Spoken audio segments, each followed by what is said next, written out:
at times we don't experience certain things in Nigeria. Because when presidents want to emerge, and all of us know the procedure, and that is why they will keep saying that power belongs to the people. But at times the people may get so uncomfortable that they cannot do anything, because in a way, the president emerged, drew the vote that were not counted because the safer was faulty.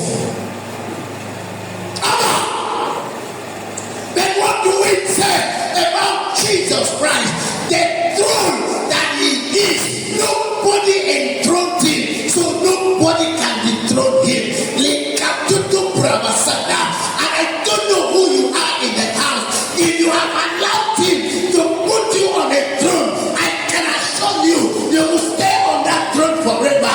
God cannot enthrone you and Satan dethrone you. It is not possible. God cannot enthrone you and men dethrone you.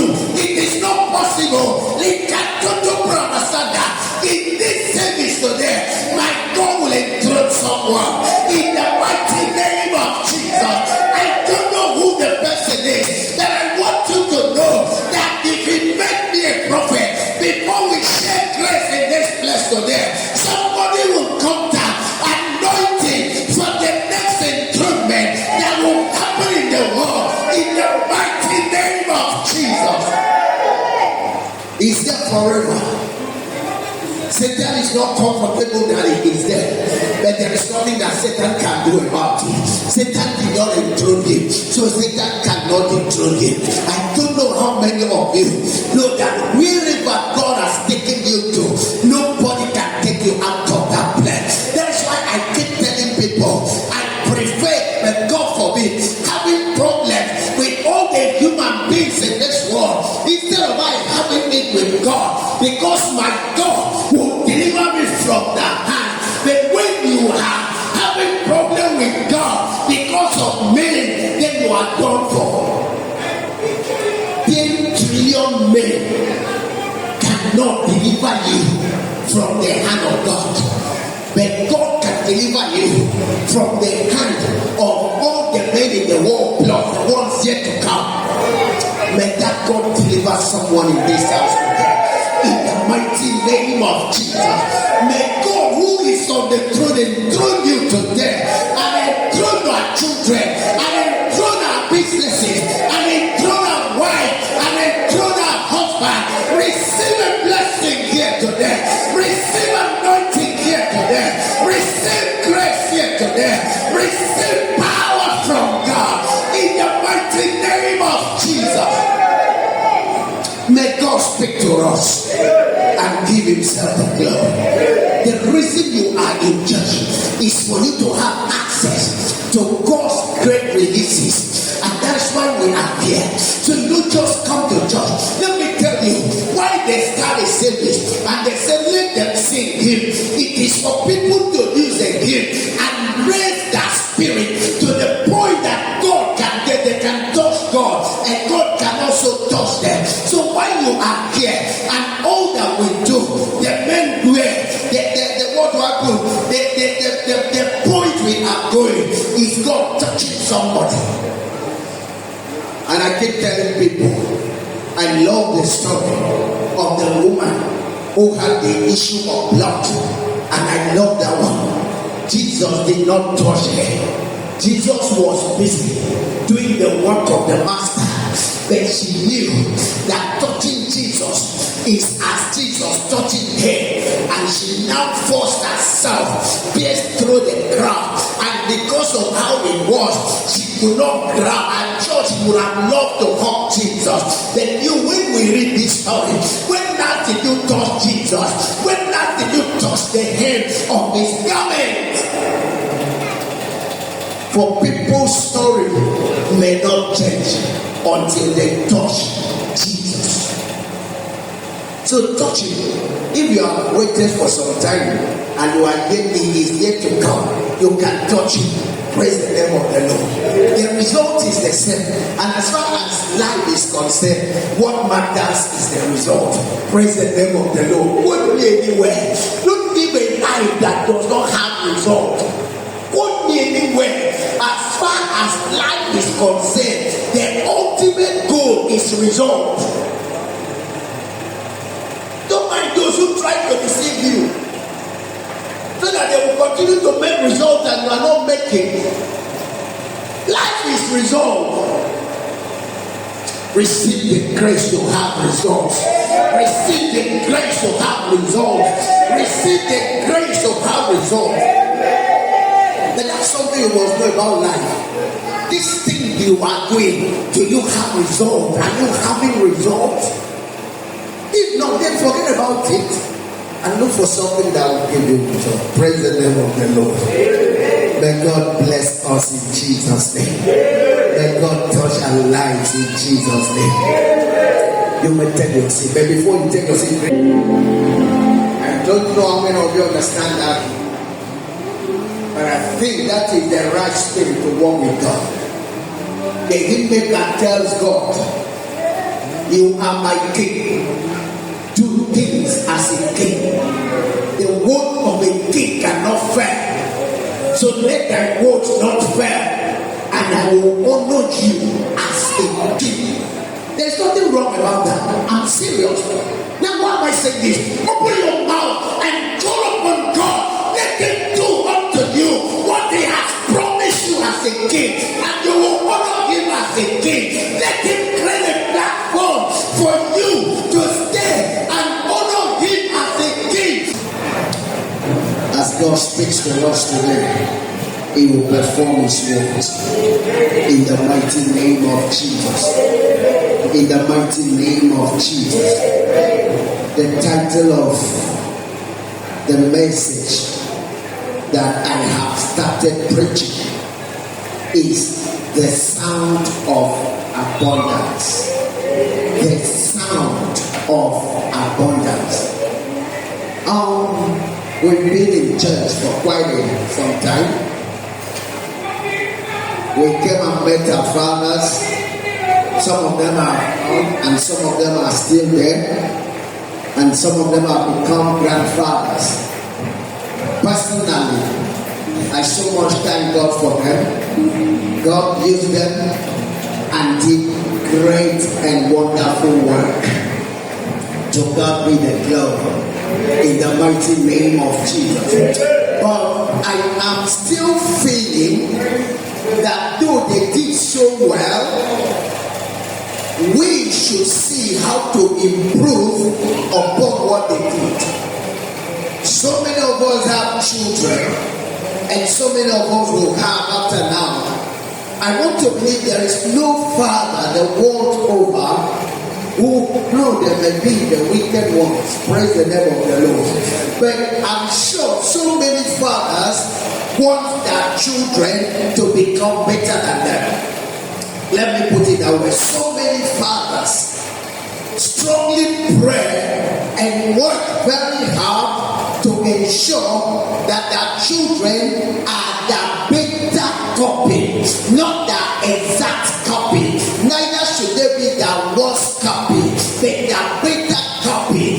That is why a man who went to the University of Nsukka sometime in 1972, and God has blessed him, and he has children, and he now tells the children, I went to Nsukka, this is what happened there, but Harvard is there, and it is better than Nsukka, so I'm sending you to Harvard. Why is the father doing that? He wants to produce himself, but in a better way, better form of himself. That's why I keep telling us, whether you believe it or not, there is something called genealogy, there is something called DNA. That's you, that you are serious. You are your father in a way, and you are your mother in a way. What makes you a good child is when you work hard and make sure you are better than your father, that you are rich when your father couldn't reach. The Bible wants it so. God wants it so. That's why it says that the children of a mighty man are like arrows. They get to where their father could. Why am I saying this? We have been taught And people have been preaching to make faith to look like you saying you have received what you have not received, and you living as if you have received what you have not received. Praise the name of the Lord. That is how they make faith to look like what they make faith to look like. Yet faith is different from that, because even when the Bible teaches faith, the Bible says faith is a substance hoped for. Praise the name of the Lord. Faith is a substance hoped for, the evidence of things not seen. That means faith is not that you have bought the car yet, so you don't live as if you have bought the car. You only live believing and being sure that you will have the car. That is faith. Because when the people go to church and they say tomorrow this time you will become a king, receive it by faith, and they go home and relax and say, I have received it by faith, it will come to pass. Faith is not you relaxing and believing that it will come to pass. Faith is you having the knowledge of what God wants to do and you working for it.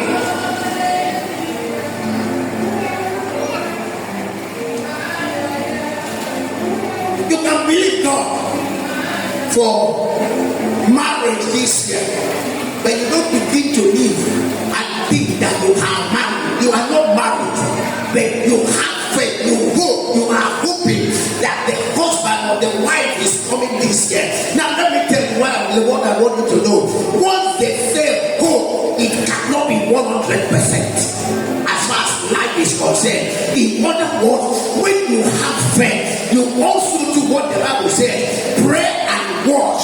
And in other words, what should I do for this to happen? Not because of faith. You don't think of what to do for that to happen. How many of you know that when the angel Gabriel spoke to Virgin Mary, that she had believed the angel and believed the God who spoke through the angel? What was the message? Thou shalt conceive without Joseph touching you, and thou shalt bear a son. Mary believed by faith. The thing she knew that though she had faith, but that time she was not conceived, she didn't conceive. She now asked the angel, I believe by faith that the conception is coming, but how will it be? No. Some people are so relaxed in church and they say that is faith because God has spoken, it will come to pass. That is not faith. That is believing God in error.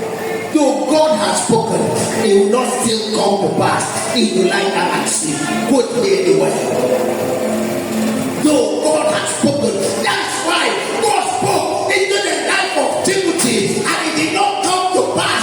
And Paul, who was an elder and more knowledgeable than Timothy, not Timothy, and said, Timothy, of all that are happening, you know there are lots of prophecy that has gone ahead of you. Now do what? War.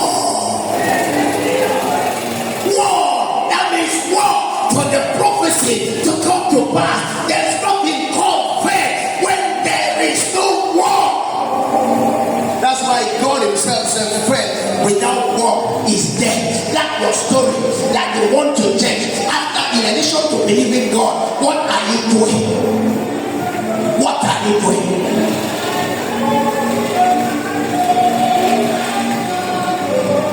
Honorary doctorate degree that a university will give you when you don't go to the university, you will not use that work. I don't hear it. You will not do what? You will not use that work. If you want a degree that you want to use at work, go to school.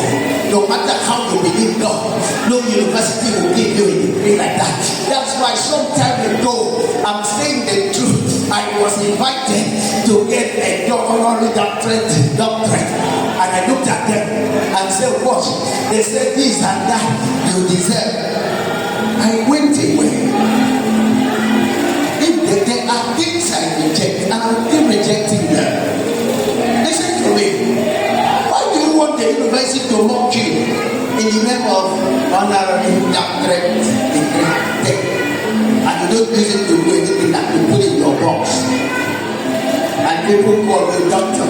What do you do with it? Secondly, why are you even happy to answer doctor when you are not?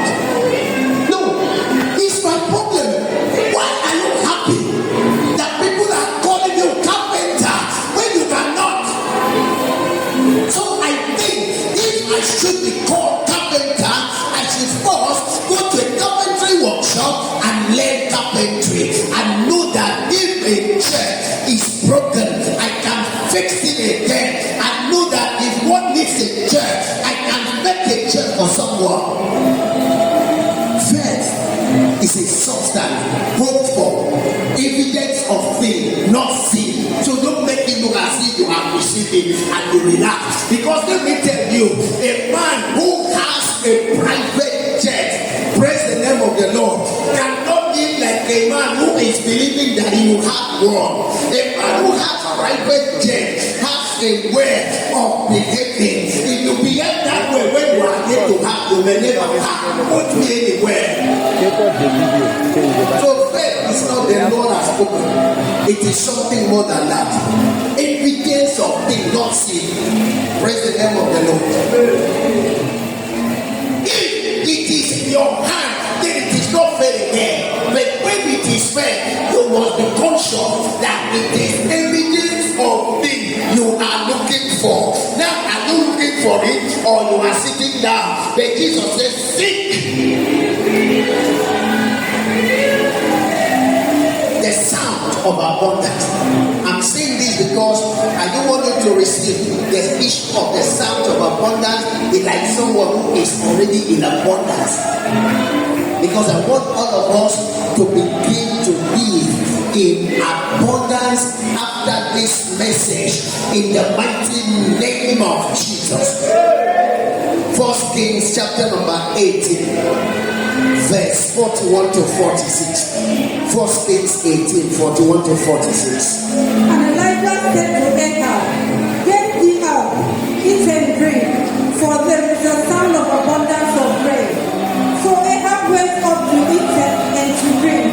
And Elijah went up to the top of Carmel, and cast himself down upon the earth, and put his face between his knees, and said to his servant, go up now, look toward the sea. And he went up and looked, and said, there is nothing. And he said, go again 7 times. And it came to pass at the 7th time that he said, behold, there ariseth a little cloud out of the sea, like a man's hand. And he said, go up, say unto Ahab, prepare thy chariot, and get thee down, that the rain stop thee not. And it came to pass in the meanwhile that the heaven was black with clouds and wind, and there was a great rain. And Ahab rose and went to Jezreel. And the hand of the Lord was on Elijah, and he gave up his loins and ran after Ahab, and ran before Ahab to the entrance of Jezreel. Amen. Can the church say amen? The Bible says something interesting. There was drought in the land of Israel because there was a problem between the people of God in the land and the people of Baal. And it got to a point,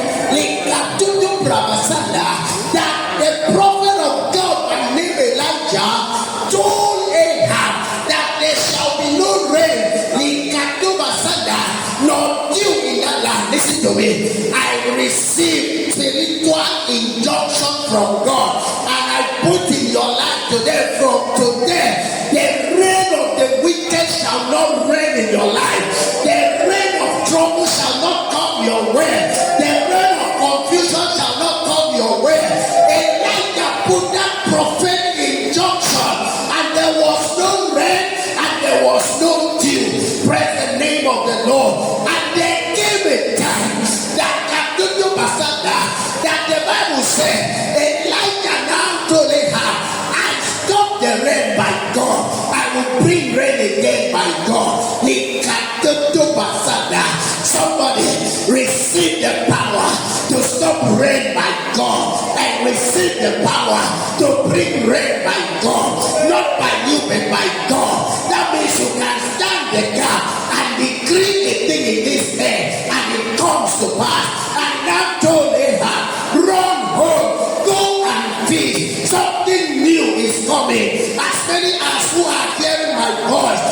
begin to celebrate. Something great is coming your way. It is the abundance of rain that will change every story about you. Praise the name of the Lord. And now, but you see what I'm talking about? When Elijah spoke, he believed himself. But when the Bible said he went and knelt down and bent his head, you know what he was doing? He was praying that the prophecy must not fail, that the abundance must come. And while he was praying, no, a man of faith, he sent his boy, Likatoba Ida, go and check into the sky. What do you see? The guy came back and said, I see nothing. He said, excuse me, my son, something should be happening. And you are expected in this house. May you expect greatness from today. May you expect abundance from today. And the master sent him back and said, you are wrong. And he went back, and on the seventh time, the Bible said he saw something. I don't know what you have looked for this year without saying. You will see that thing today. In the mighty name of Jesus. I said you will see that thing today. And the Bible said, when Ahab received the message, he believed the message and mounted his donkey and far back to get to Jezreel. Then you know, they said the hand of the Lord was upon Elijah. And now though Ahab had gone so far, Elijah now overtook Ahab on the way.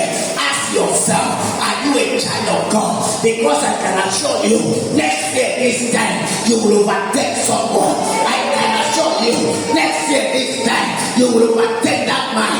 You will overtake that woman. Overtaking is allowed. I have seen it in the Bible. I have seen it in life. I don't know how far they have gone, but I see you overtake. I have seen in the scripture when Jesus was praying at the mountain, and the disciples left, entered the boat, and went very far away. But when Jesus finished praying, and now left, and they now turned and saw him far inside at the sea. Do you see? You can spend time with God. That is why I said, what is the kind of friend that you are preaching to you, and you don't know that for your story to change, you must spend time with God. And you are getting to know that for prophecies to come to pass, you must spend time with God. When we have read in the book of Kings that Elijah told Ahab that there shall be no rain, and the Bible is according to the book of John, when Elijah went and prayed, and because he prayed, and by his prayer, and by his commitment, and through his devotion, God honored his word. May God honor your word. I don't see the one you want to without God, because we must be real so that our stories will change. He overtook because of the hand of the Lord was upon him. If the hand of the Lord is upon you, you cannot live a natural life. You live supernatural life. Your people have gone very far. You will surely overtake, because when it is that way, it becomes the scripture in Zechariah. What art thou, mighty mountain, before Zerubbabel, my servant? Don't you know Zerubbabel is my servant? I can assure you that thou shalt become blessed. And what did he say? Not by Zerubbabel's might, not by Zerubbabel's power, but by my own spirit. By the Spirit of God, there is abundance in the house. By the Spirit of God, there is abundance in your life. By the Spirit of God, there is abundance in this house. The abundance at the spiritual level, and as the Bible writes, is a promise. That's why some pastors have preached there shall be abundance, and they live and die without experiencing it. That is not your portion. That is not my portion. You will experience abundance in the mighty name of Jesus. As far as I am concerned, any scripture that what is not sure will come to pass will not be preached. Are you hearing me? That the scripture is to come to pass. It's a living word. So now that we are talking about abundance, and some of us may be struggling in one difficulty, we may be struggling in one way.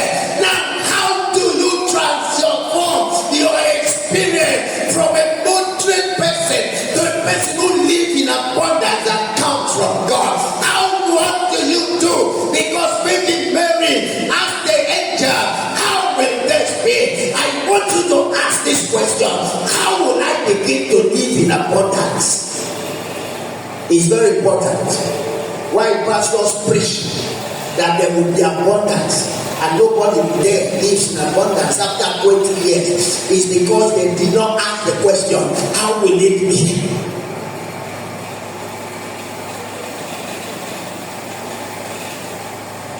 Before things work like automatic, check where you will see where they were set to work that way. Nothing works automatically on its own. Are you hearing me? Some time ago in Nigeria, we had all sorts of bombs, including the bomb, timing bomb, and so on. And they will calculate the time that a particular bomb needs to explode. And when they calculate, they will now send it to somebody. And the person carrying the bomb is so sure that it will not explode in less than 2 hours. And what will the person do? He will hurry and deliver the parcel to another person. May nobody deliver such parcel to you. I reject such parcel in our life, and it will never come. In the mighty name of Jesus. I say it will never come. In the mighty name of Jesus. Now, is it the will of God that you and I should live in abundance? Because that is where to start from. Is it the will of God? So I want to show us in the scriptures that it is the will of God. So that after now, you begin to look for abundant life. So in your life, there will be abundance of life. There will be abundance of blessing. There will be abundance of joy. There will be abundance of love. There will be abundance of peace. There will be abundance of money. John's Gospel, chapter number 10, verse 10. Back to business. The thief cometh not but to steal and to kill and to destroy. I am come that they might have life, and that they might have it more abundantly. I have come so that you and I will have life more directly. Is that what the Bible says? So that we see how to calculate 100,000 and struggle what goes on, what does what does not does what. And the scripture says, Jesus speaking by himself, saying, a thief that cometh is coming to destroy, a thief that cometh is coming to steal. But I have come to make sure I give you life and give you this life in abundance. Someone do know the meaning. I will still show you in the scripture what Jesus means by giving you life in abundance. And we have heard when Elijah told Ahab, there shall be abundance of rain. And it was not long after that, there was abundance of rain. Jesus is here to give you life in abundance. But how will this be? That is my point. That's why I keep telling you that our generation has one problem. And the problem is the way the scriptures are coming to pass is so slow, is so intangible, is so insignificant. And the only reason is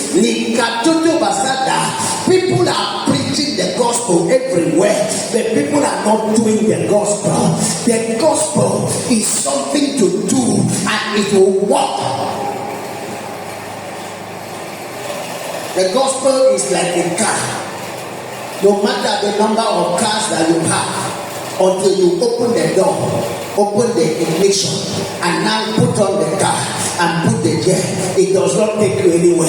True or false? If you like that 1 million copies of the Bible in your house, until you know how to open the Bible, and until you know how to put the key in the ignition, and you know how to start the scripture, and you know how to drive the scripture. That's when it works.